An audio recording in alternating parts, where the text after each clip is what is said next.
Presidential Action Center. Narito ang mga dapat gawin. Gamit ang iyong mobile device, pumunta sa eGovPH app. Pwede itong i-download mula sa Apple App Store o sa Google Play Store. Gumawa ng account. Ilagay ang email address, valid mobile number, pagkatapos ay makakatanggap ka ng one-time code sa iyong email.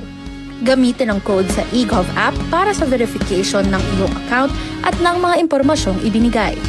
Congratulations! Meron ka ng eGovPH app account.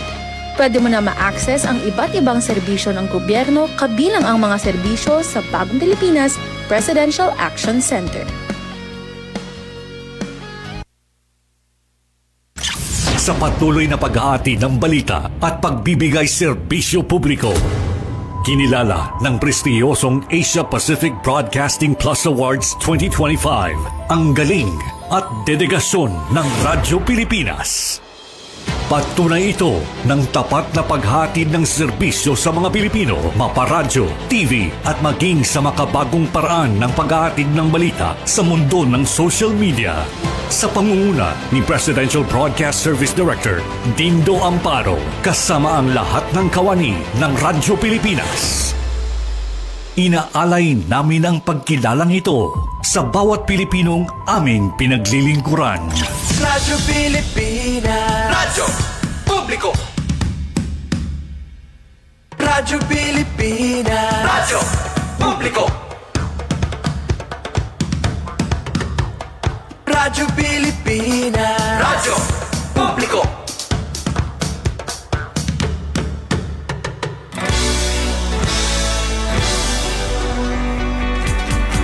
Mahalagang mga balita, napapanahong impormasyon. Kami ang inyong gabay pag may bagyo at sakuna. Serbisyo ng gobyerno kapag may nangangailangan. Mga proyekto ng Pangulo, damang-dama ang pagmamahal niya. Tulay ng mga hinaing, ang problema ng bayan ating lulutasin. Tulay sa himpapawid, tulay ng pagbabago. Radyo Pilipinas, Radyo Publiko ng bagong Pilipinas. Radyo Publiko, Radyo Pilipinas, Radyo Publiko ng bagong Pilipino. Mga proyekto ng Pangulo, damang-dama ang pagmamahal niya. Radyo Pilipinas, Radyo Publiko, ang boses ng Pangulo.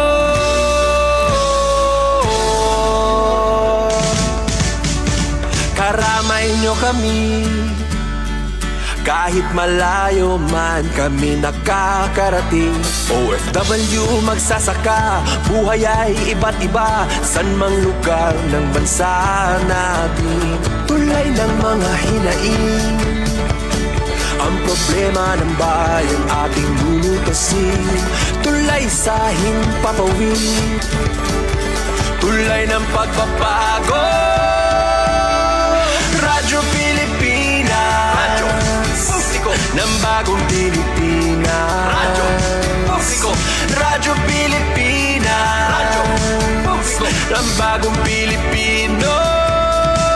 Mga proyekto ng Pangulo, damang-dama ang pagmamahal niya. Radyo Pilipinas, Radyo Publiko, ang boses ng Pangulo. Radyo Publiko, Radyo Pilipinas, Radyo Publiko, Radyo Pilipinas. Nahingad to na sa 4 minutos, naglabay sa alas 4.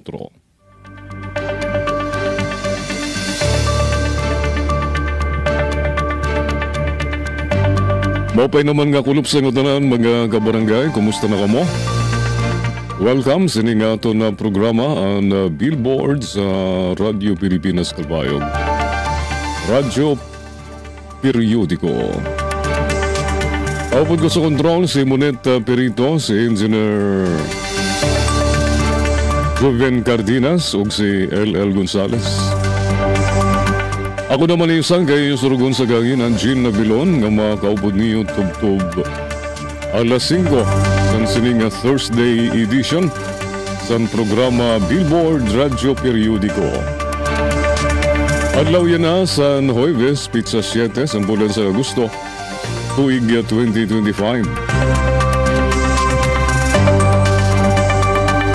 Congratulations to Vice Mayor Rex Daguman na pili como presidente sa Vice Mayors League of the Philippines Samar Chapter.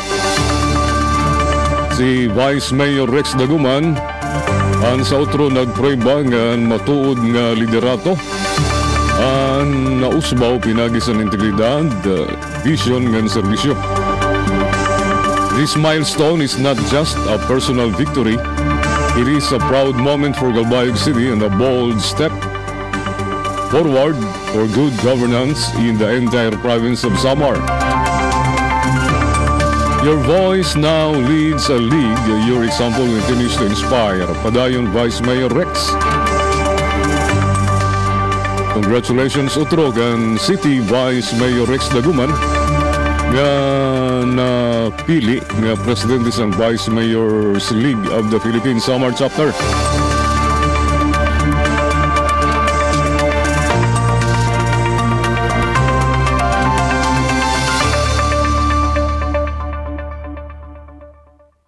Oras na ito na sa 6 minutos naglabay sa alas 4.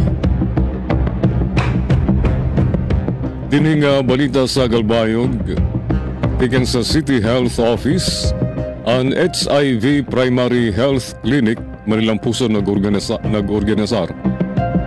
Sa HIV AIDS, nga PrEP Awareness Session sa itong Hulyo 29 sa Fast Distribution Corporation Samar. Iniyan pag-isumpay sa nagtitikadamo nga kaso sa HIV cases din sa syudad sa Galbayog.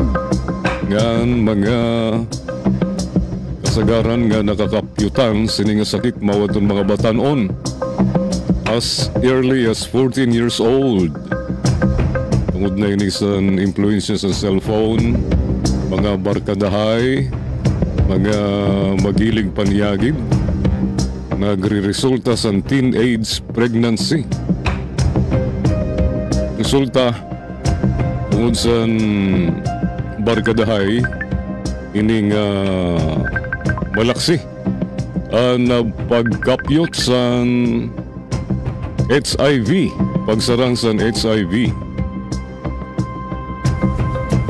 Ining learning session nagsuporta sa shared goals and building healthier pinagi sa City Health Office, mas informed workplaces, din ang mga empleyado ang empowered with knowledge nga nagpoproteher di rilas ang individual health, kundi nagdudusiluwat sa supportive and stigma-free environment. Ining aktibidad ang kaparte sa ongoing efforts sa City Health Office para ma-promote ang healthy, informed, and empowered workforce. Inagipaghatag essential health services ng education direktang ngadto sa workplace. Kaupod, we build a workplace that protects, educates, and cares.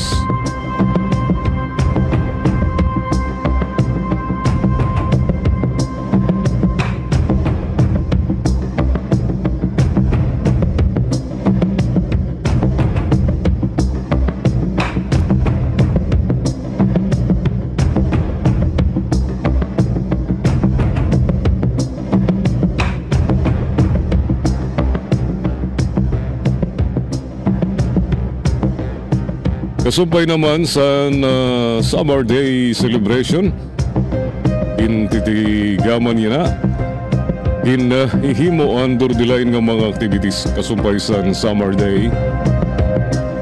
Yan na nga Agosto 11 nga mauan na tawhan sa probinsya sa Samar pagin usang hingpit nga probinsya. So niyan nga gabi mga kasanggayan para sa itong mga activities sa Summer Day Celebration. Yan ang adlaw Pizza 7 Huwebes.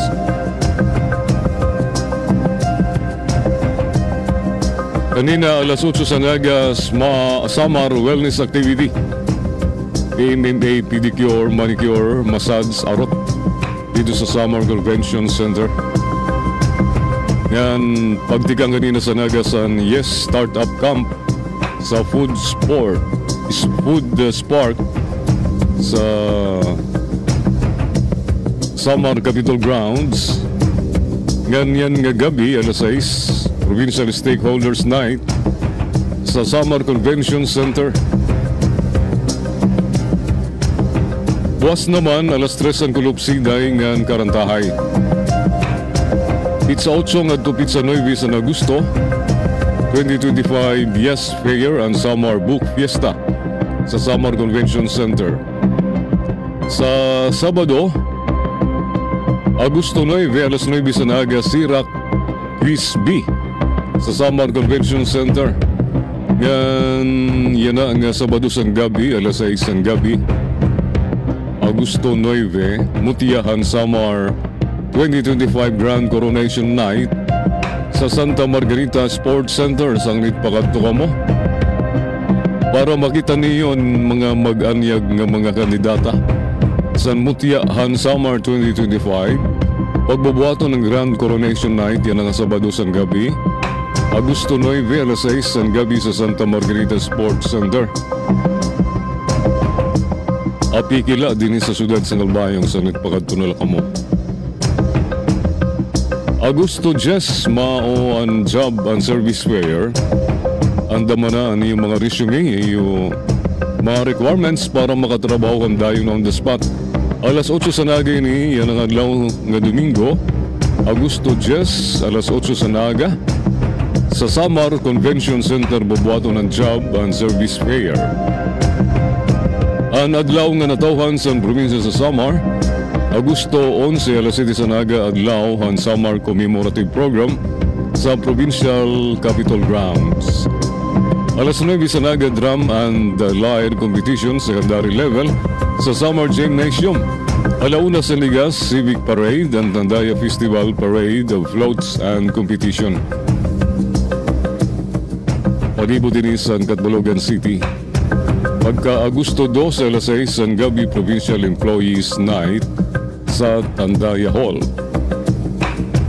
Amo to mga kasanggayan ang mga aktibidades sa Summer Day Celebration ang Tandaya Festival.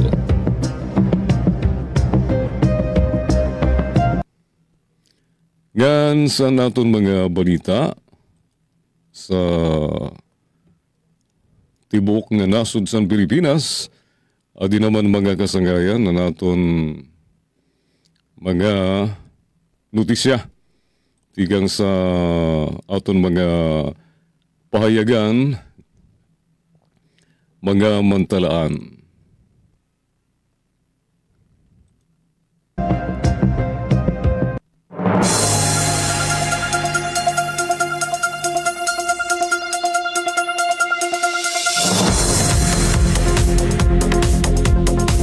14 minutos na naglabay sa alas 4.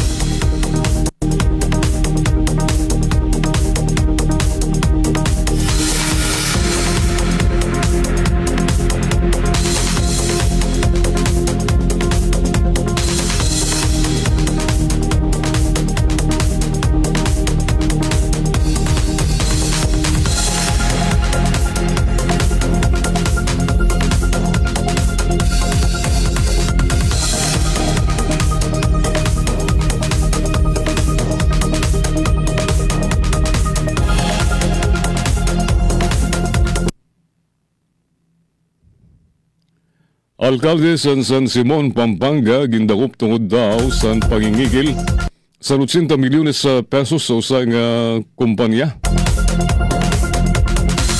Kalabaw sa yan na ini nga mayor San Simon, Pampanga. Adiyan na detalye sining aton balita.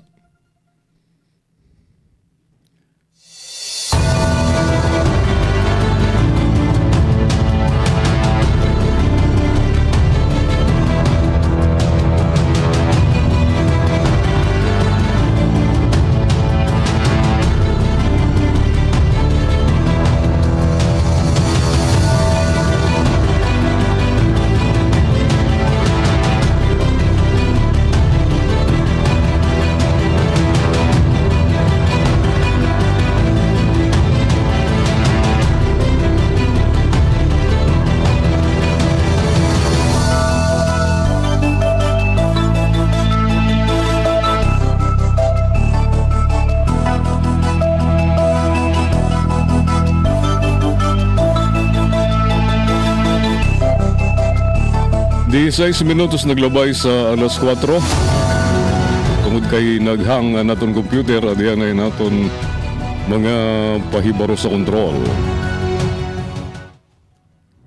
Sa ASEAN, iisa ang laban pagdating sa kalusugan. Kaya't ang banta sa isa. And current affairs, top stories of the day, business, sports, music, and entertainment. Dadalhin sa inyo ng mas pinaganda, mas pinalawak, mas pinalakas. Radyo Pilipinas. Radyo Pilipinas Calbayo, DYOG 882 AM. Time to celebrate kulturang Pinoy. Tradisyon, musika, sining, literatura at iba pa. Anything and everything fun and Filipino. Ito ang Pinoy Kultura. Known to tourists as hanging rice, puso is rice cooked in woven palm leaves and seen mostly hanging in food stalls, kaya tinawag na hanging rice. It is sold along with barbecue, lechon, ginabot, and the likes in Cebu. Ang puso ay isang iconic street food sa Cebu. Great to take on a picnic or pag nagbi-beach or kahit saan kapag nagutom. No need for utensils or plates, just grab a bunch of hanging rice and some barbecue and you can eat anywhere even without a table. Busog na, biodegradable pa. So don't forget to have some when you visit the Queen City of the South. Yan ang Pinoy Kultura because our culture is cool.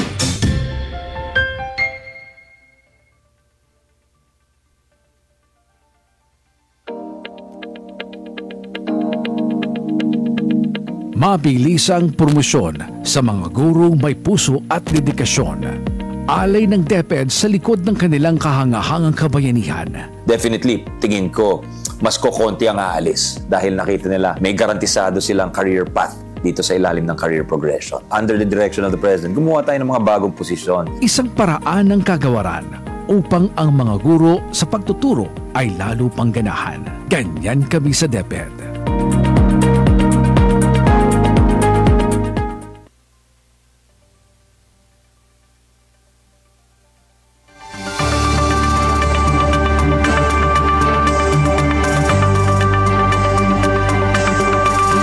Dakop sa entrapment operation sa mga tawan sa NBI ang Mayor San Simon, Pampanga. Ini nga mayor nangingikil daw sa 80 milyones pesos sa usa nga steel manufacturing company nga karuyang magtindog sa negosyo sa ira lugar. Sa report sa GMA News 24 Oras kakulog, insiring kaupod nga gindakop ang 5 bodyguard sa mayor ano sa nga doktor nga nagserbi daw nga middleman sa transaksyon. Ginhimo ang operasyon sa usang restaurant sa Clark, Pampanga, kundi nakuha daw sa alkalde ang 30 milyones pesos nga marked money. Nakaparte sang dinaro sini nga 80 milyones pesos tigeng sa kumpanya.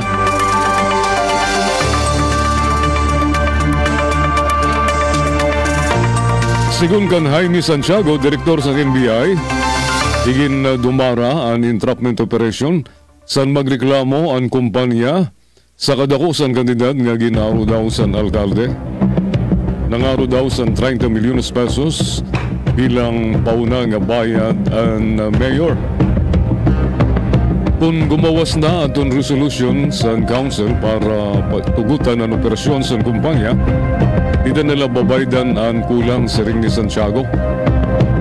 Samtang naibaruan sa NBI nga sundalo ang usa sa mga bodyguards sa alkalde, kawaray daw na ipakita nga mission order kung kainano siya kaupod sa lokal nga opisyal.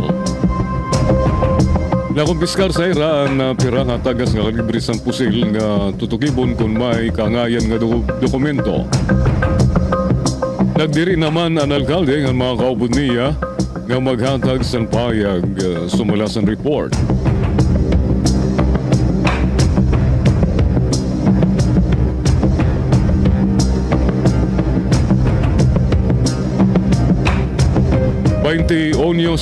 ...21 anyos nga daraga gintangkaan daw nga luguson sa niya ripid samaran sa manlaban sa General Santos.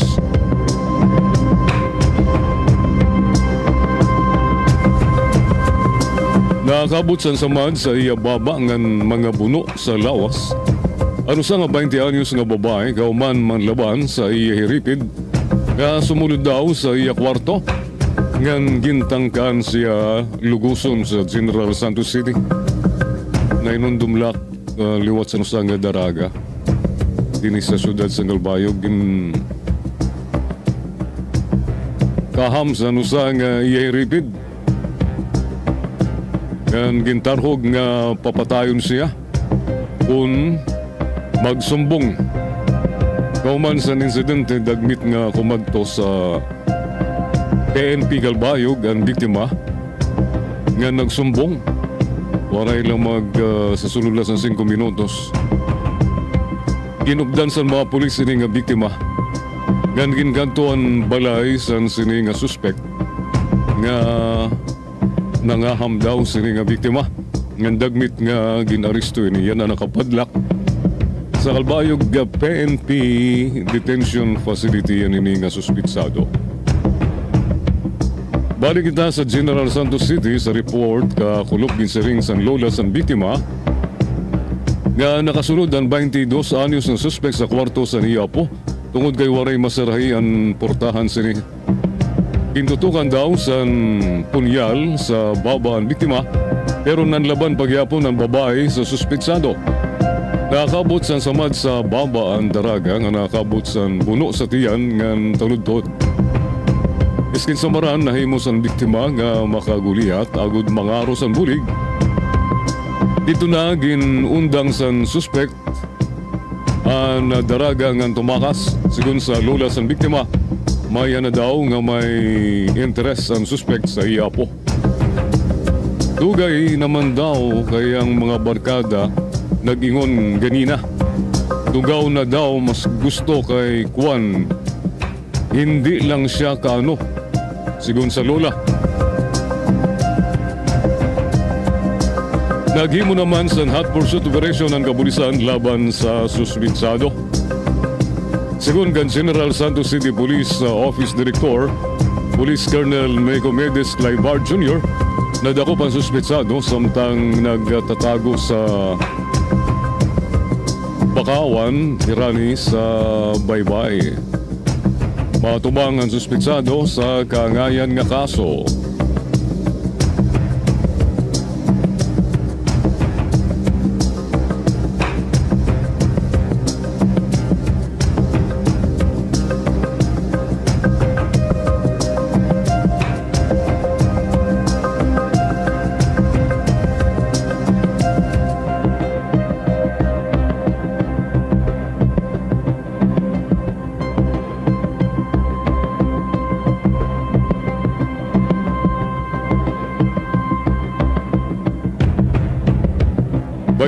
Minutos sa naglabay sa alas 4 nga di kita kasanggayan sa opinion page ang payagan Abante Tonight.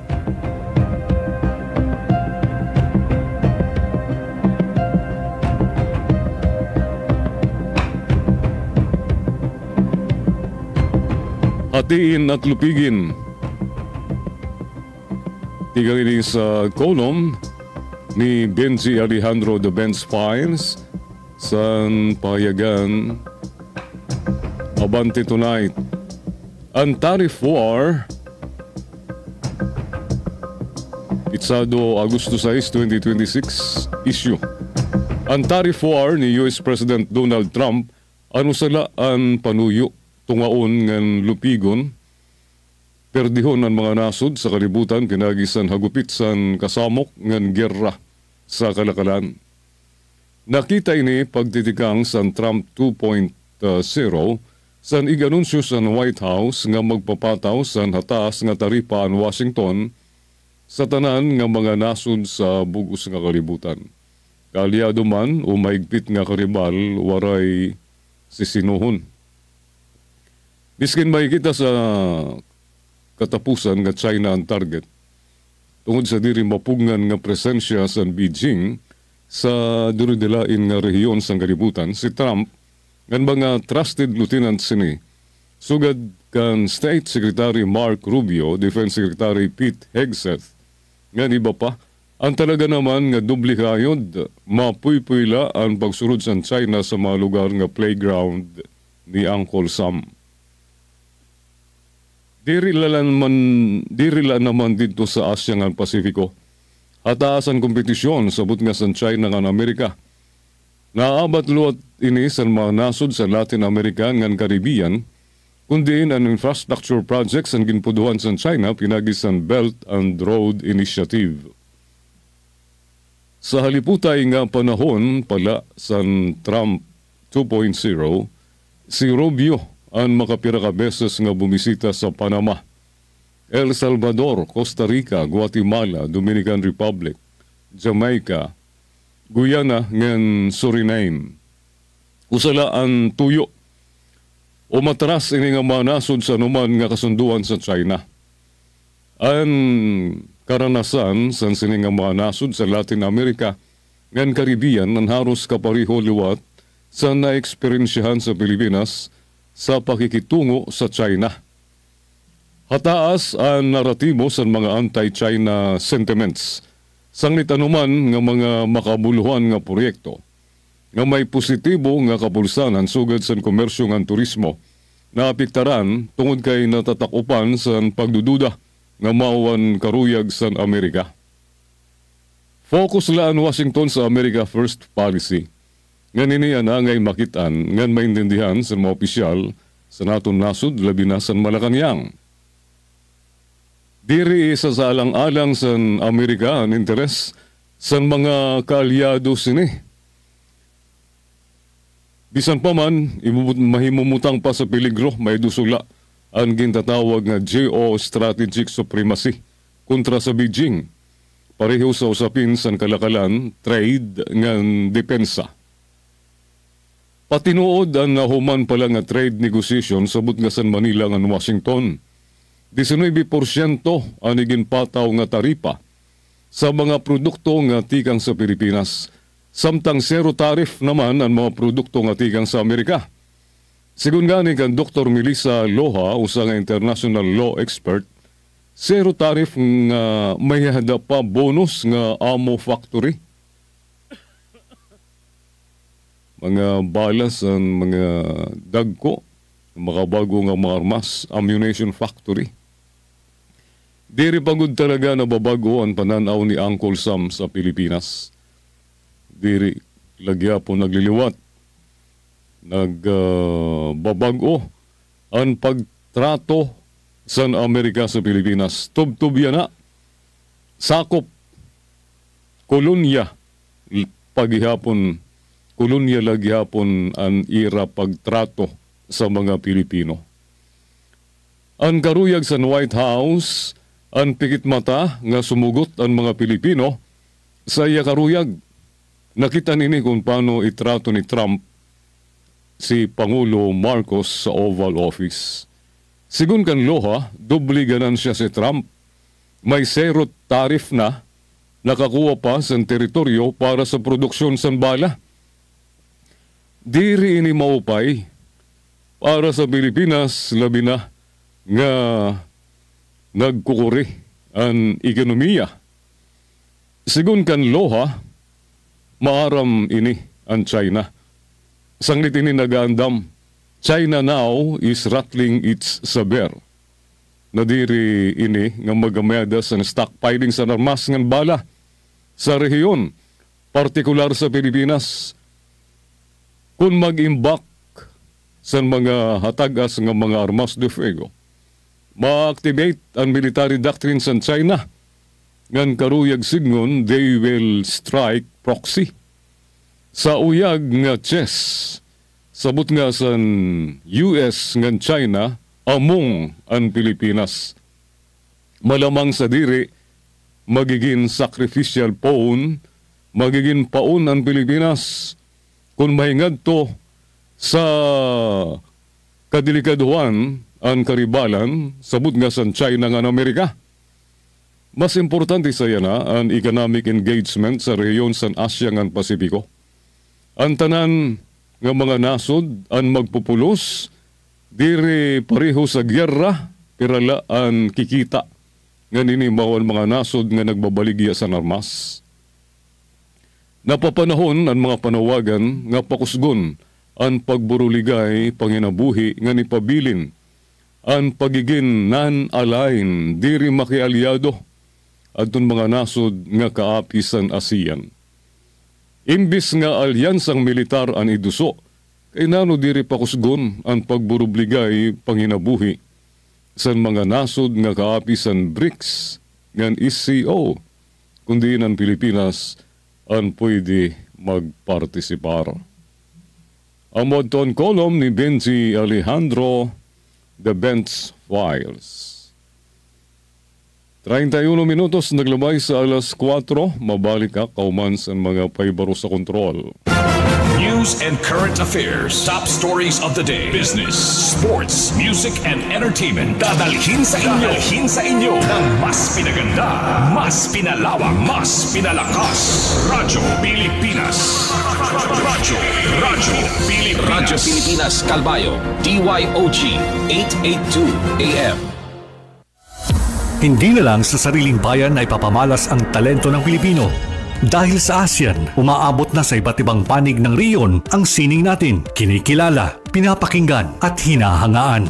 Alam mo ba, mas marami na ang Filipino artist na naipapakita ang kanilang obra sa buong Southeast Asia dahil sa ASEAN. I can't wait for ASEAN to create more programs that will encourage collaboration. I think what would be nice is meeting the past participants. ASEAN would be open to presidencies, not just for artists, but also to writers, to art critics, to curators, to other cultural workers. Sa ASEAN Artist Residency Program, ilang Pilipino na ang napiling lumikha ng sining sa Jakarta, Indonesia. At ang kanilang likha, bahagi na ngayon ng permanent collection ng ASEAN Gallery.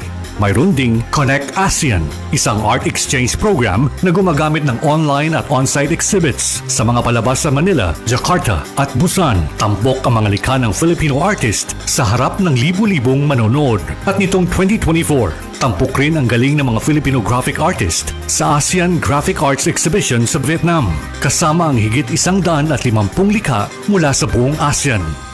Pero higit pa sa pagpapamalas ng husay sa sining ang layunin ng ASEAN. Sa pamamagitan nito, nabubuo ang palitan ng kultura at ideya sa pagitan ng mga artist mula sa iba't ibang bansa. Mula rito'y sumisibol ang koneksyon, pagkakaibigan at mga obrang mas makabago, mas makulay at mas makahulugan. Dahil sa ASEAN, ang sining ng Pilipino ay hindi na lang para sa lokal na eksena. Ngayon, may entabladong regional, mas malawak, mas makulay, at mas kinikilala. Isa sa pinakamalaking hamon ng bansa ay noong dumating ang pandemya. Dahil dito, ginawang prioridad ni Pangulong Ferdinand R. Marcos Jr. ang sektor ng kalusugan ng bansa. Layunin natin na sa lalong madaling panahon, lahat ng lalawigan natin ay may sapat na mga center o pasilidad na may kakayahang makapagbigay ng pangunahing serbisyong medikal para sa ating mga mamamayan. Ayon kay DOH Secretary Ted Herbosa, nakatanggap ang DOH ng 158 bilyong pisong budget mula sa administrasyon. Overall, pinakamataas na budget ang nakuha ng Department of Health sa history nito. Talagang kung ano yung sinasabi niyang huwag kayong mag-alala sa kalusugan, nilalagay niya talaga ng budget. Bawat buhay ay mahalaga sa Administrasyong Marcos. Kaya makakaasa ang bawat Pilipino na kaagapay nyo ang pamahalaan sa bago ninyong simula.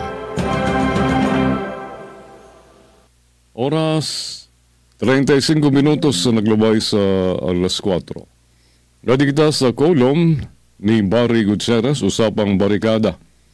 Sa Senado, spineless is the new normal.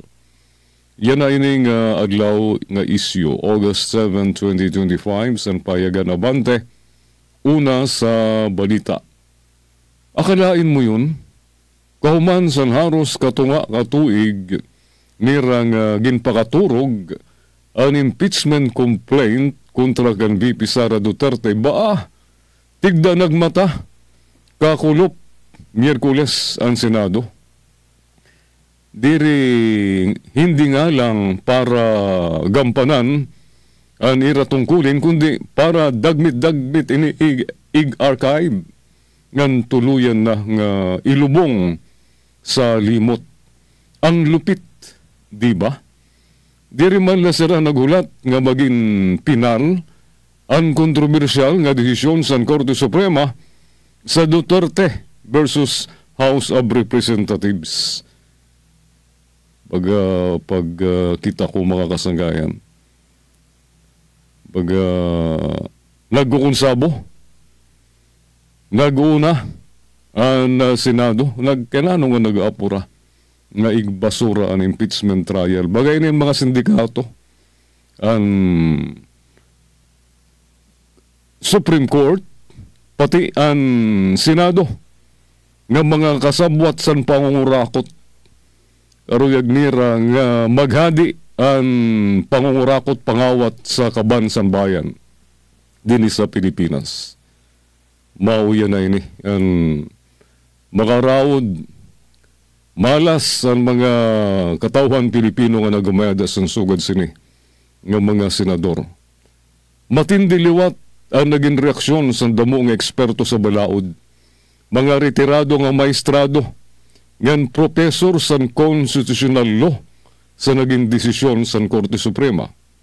Damo nga pakyana, parte sa ginbasaran sini nga facts, o kung subay ba sa konstitusyon ang pira nga pahayag sini, an ini nga mga puna an hayupod nagyapon sa mga motions for reconsideration. Ngayon na, pending pagyapon sa Korte Suprema, kung sugad kabugat ang mga pakyana, makuri bagod maghulat anay, kadali ang Senado. Antis nira, ibasura dayon ang impeachment nga aros, katunga katuig lang nira ginlingkuran. Kay nano nag-aapuragod sira nga ibasura ini. Maubay ni ang nira saad, kan VP Sara, sobra nga mga tuta ni Inday Sara ini nga mga senadores naton nga ginpapangawluhan sa nila pinakadirektor ira amo nga si Chis Escudero. Nakakatawa o tingali mas akma ang pulong nga nakakatangis. Tungod ini pareho nga Senado ang daan nga napakakomportable nga baliwaraon ang klarado nga sugo sa konstitusyon nga idayon ang impeachment trial forthwith agad-agad haros unom ka bulan nira nga ginlingkuran ngan gin paikot-ikot ang proseso sa kung nano-nano nga technicalities ngan palusot. Pero yan na, tigda siragin saniban san kakaiba nga sense of urgency nga tuluyan nga tapuson ang impeachment. Anay, din batigang ang tigdaan nga pag-apura san sini nga mga senador sa pagpangulo ni Chis sa ungudla, klarado nga na yana kung anong talaga ang nagpapaluyo sa irang mga palusot sa naglabay nga bulan. Diri ni parte sa pagtahod sa balaod, pagiging mahirot ngan labi naman nga diri hinimo sa Espiritu Santo. Inian partila sa karuyagon nira nga maglikay sa usa nga panpubliko nga paglilitis, kundiin malalantad ang tinuod nga bugat sa mga akusasyon laban kan VP Sara Duterte. Ini mauan kahadlok, plain and simple. Mga hadlokon ini nga mga senador.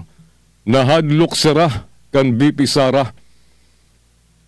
Tungod ba sa niyakan ni VP Sara nga magkakamayada san pagdanak san dugo, bloodbath kung idadayon ang impeachment? Nahadlok ba sinian mga senador?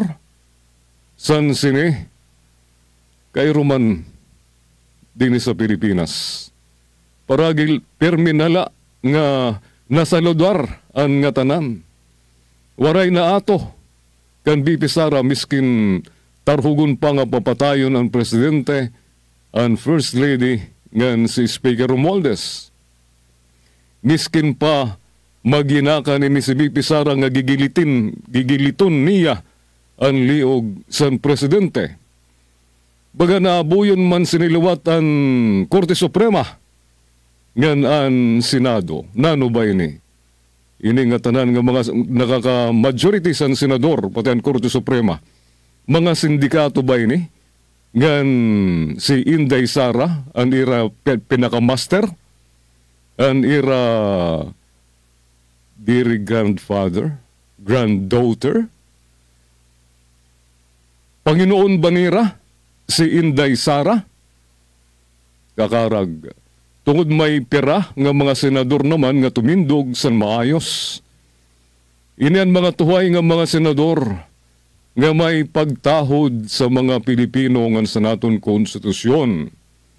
Si Rarisa Hontiveros, Kiko Pangilinan, Bam Aquino, Ping Lacson, nga nanklaro nga eksperto nga minority leader nga si Tito Soto.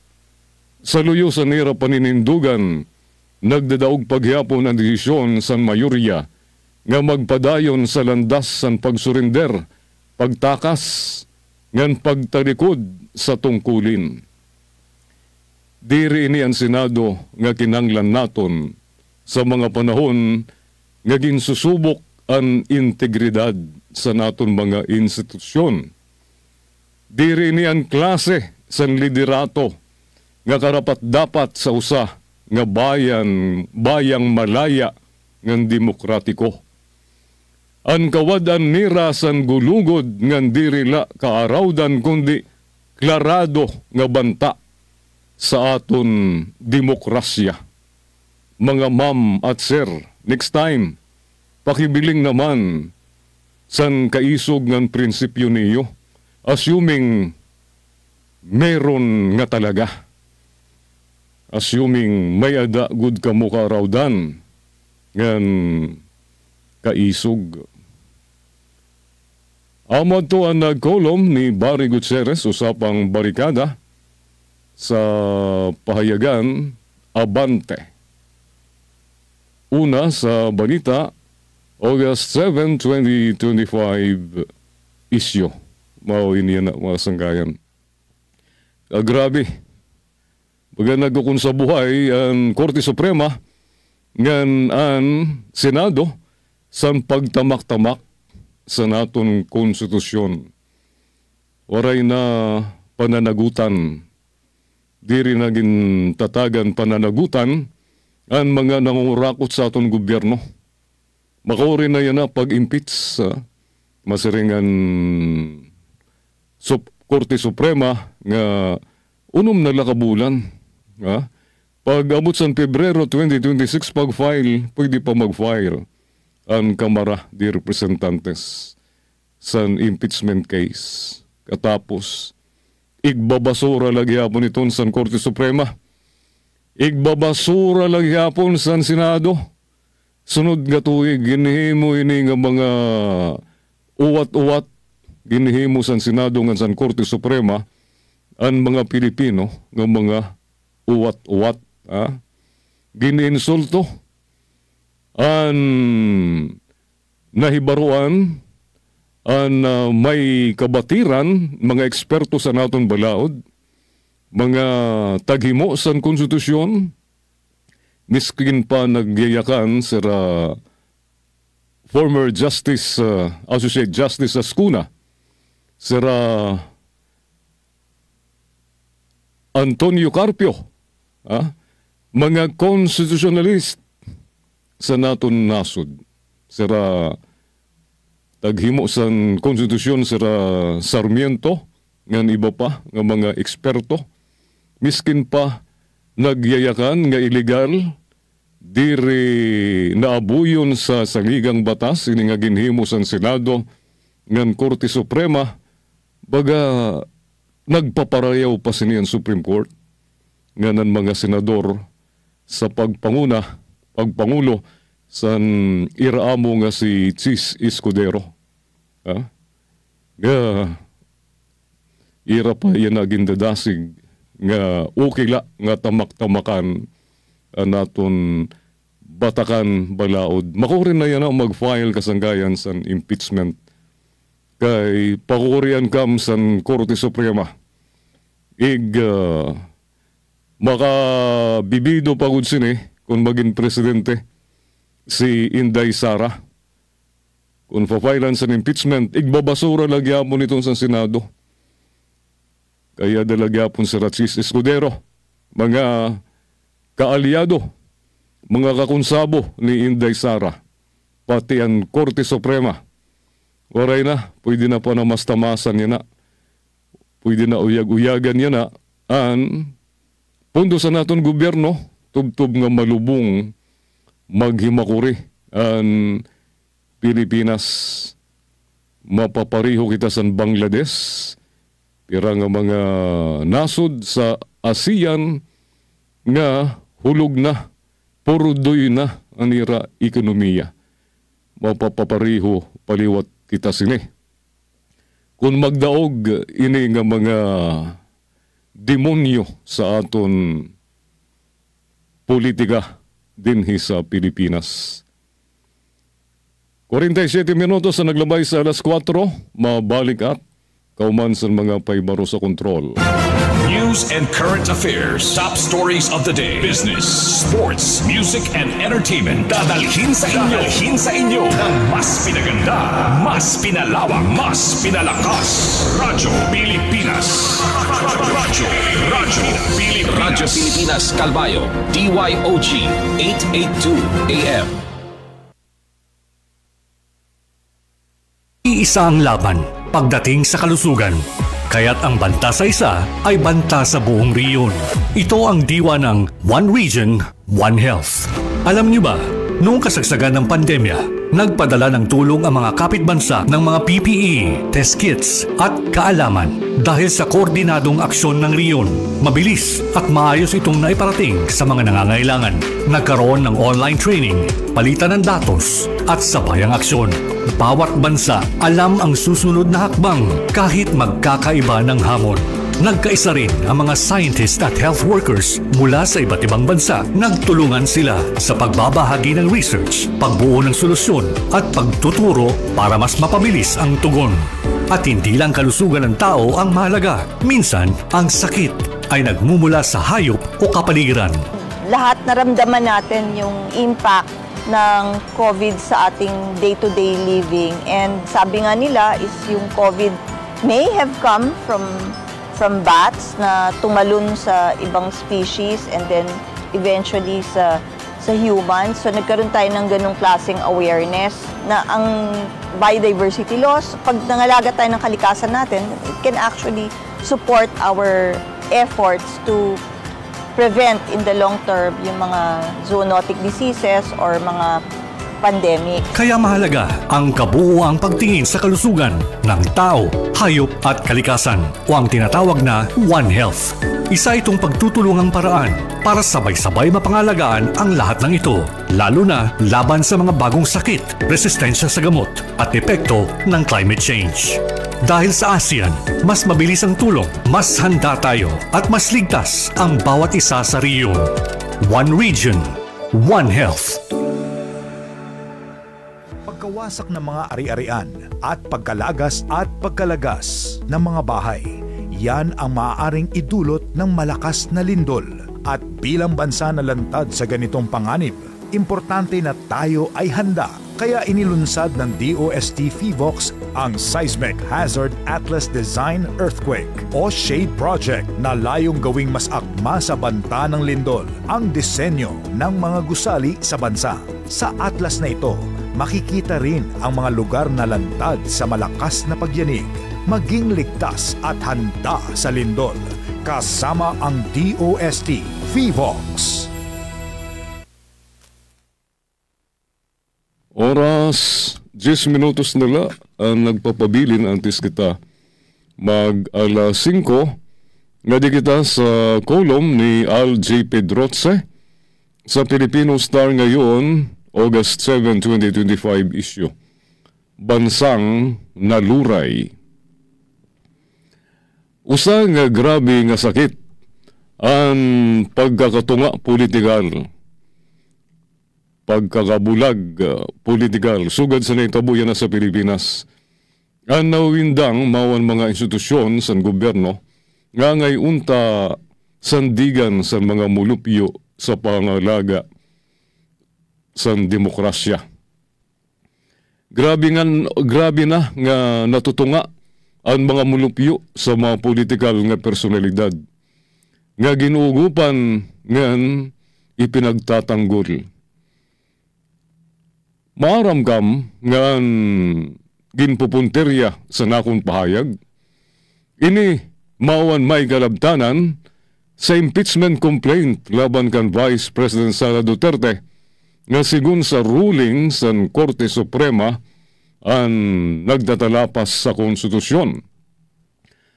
Darayawon ini sa mga mulupyo nga kapanalig ni Sara, kundi kasuka-suka sa mga nagduduso sa impeachment. Sigun naman sa survey sa Okta Research, sumadsad nahilubong ang trust rating sa Senado. Tungod ang kadaman sa mga senador ngan kapanalig ni Sara, samtang naghataas daw ang rating sa lower house sa Kamara nga porsigido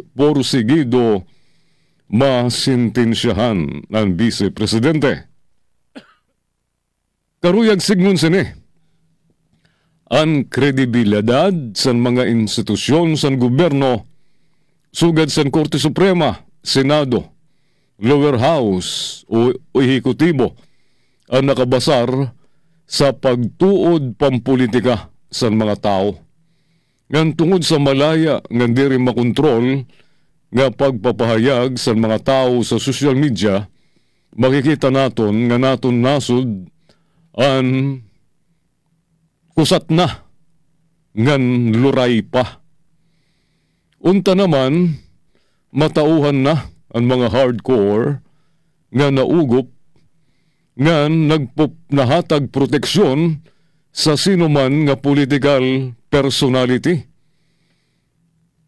Kay nano nga mga nangurakot sa gobyerno ira ginuugupan. Warayak nakikita. Warayak nakikita nga maupay nga may ngadtuan san sini nga sitwasyon.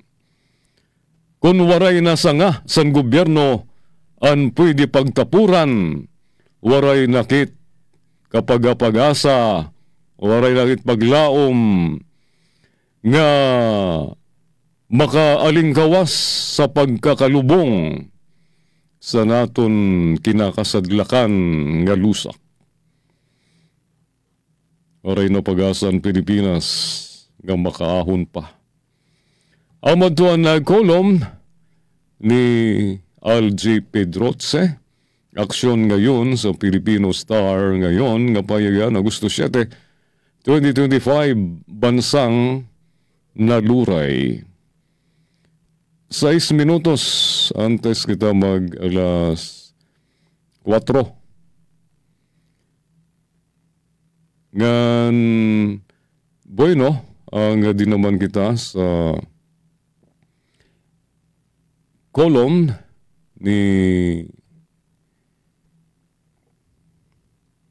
nagluya ang aton computer.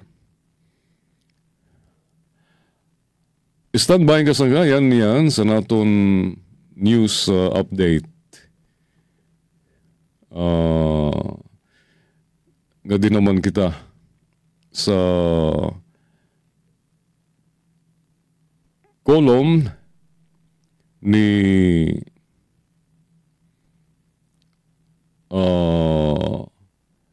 Ronald M. Llamas, ipaglaban ng impeachment process.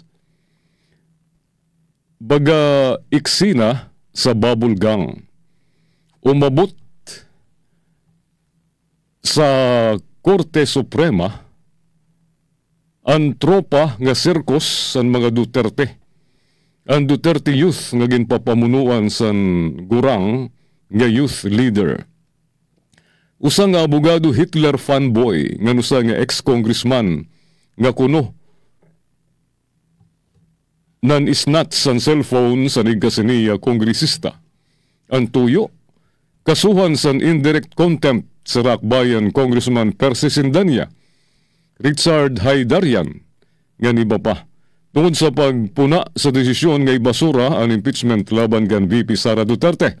Ang reklamo, grave disrespect daw, naks sa drama. Pero sinubagod ang bastos sa demokrasya. Adton nag-anaatos sa sayop o adton gingagamit ang balaod para pamingawon ang mga kritiko ngan protehiran o gupan si VP Sara. Tulo nga anay justices, sira Chief Justice Artemio Panganiban, Justices Adolfo Ascuna ngan Antonio Carpio ang nagsuson sa desisyon. Sumala sa era, ginapuray ni nga desisyon sa Korte Suprema. Ginbag-o ang patakaran sabot nga san proseso nga natalapas sa konstitusyon. Kung pariho daw sini ang basaranan, kansilado liwat dapat ang impeachment ni Erap Estrada ngan Renato Corona. Lahus o sa gagatos nga mga professor ngan lecturer sa New College sa Blo ang nanawagan liwat nga bawion ang desisyon. Ang liwat daw gampanan sa Senado ang tungkulin sini. Nag-file naman ang civil society sa motion for reconsideration. Sumunod ang Kamara ang iraguli at itama ang sayop nga desisyon sa Korte Suprema.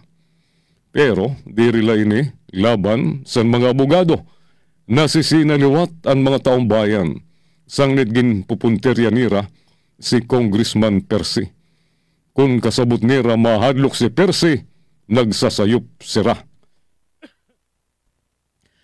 Si Congressman Percy Sindanya mawan kauna-unahan nga open gay UP Student Council Chair, LGBTQ+ advocate, antes pa ini maging mainstream ngan maisog nga kritiko sa mga abusado nga rehimen.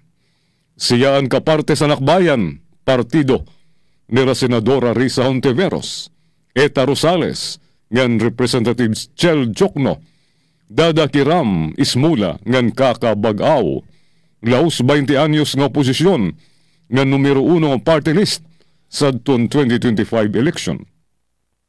Kung ginkakasabot nga mahadlok nira ang ini nga partido gamit ang daan nga script na hibang sira. Yan ang adlaw Agosto 6, nakatutok ang tanan sa Senado. Idadayon ba nira ang impeachment process o maugop kan Sara? Siyempre, umugop kan Sara. Ginpa-archive ang impeachment case ni Sara.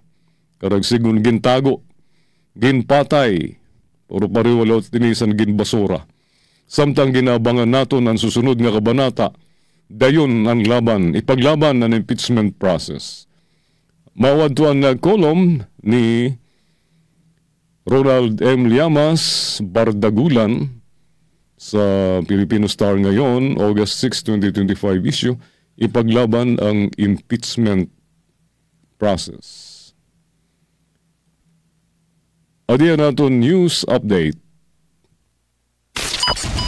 Mula sa pinakamalawak na newsroom sa buong Pilipinas. Ito ang Radyo Pilipinas News Update.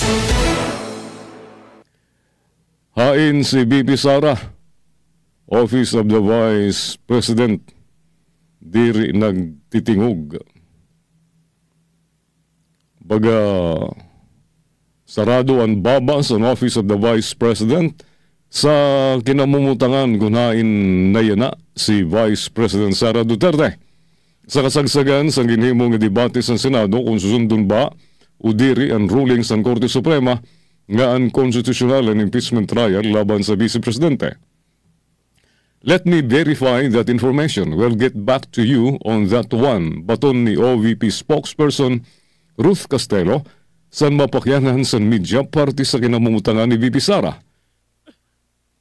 San utro pakyanan kung madadayon na nakatalaan nga biyahe ni VP Sara sa Kuwait, let me verify that information. We'll get back to you on that one. Baton utro ni Castelo. Ginkumusta liwat sa media ang kamutangan ni VP Sara, kundi ginbaton la ini ni Castelo sin pagsiring, we'll get back to you on that before we end this conference. Baga naglilini kay ang baton ni Castelo san pakyanhan sa nusang reporter kung aan hila ba gihapon sa Pilipinas ang Vice Presidente, ganyak nan who knows, she can just be right in the office a few steps away. We'll give you the answer later.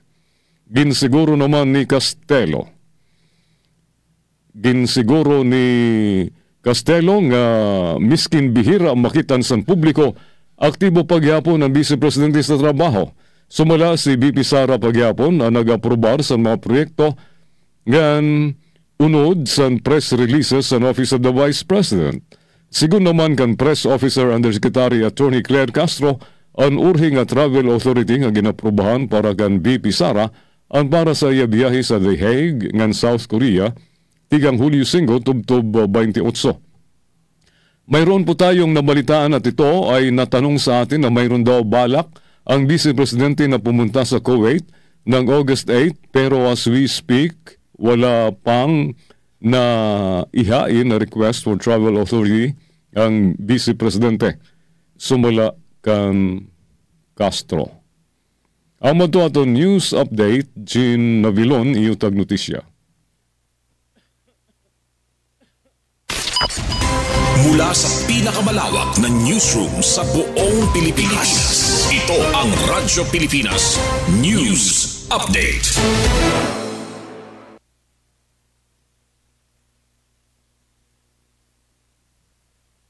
Dengue na mula sa kagat ng lamok ay ating maiiwasan kung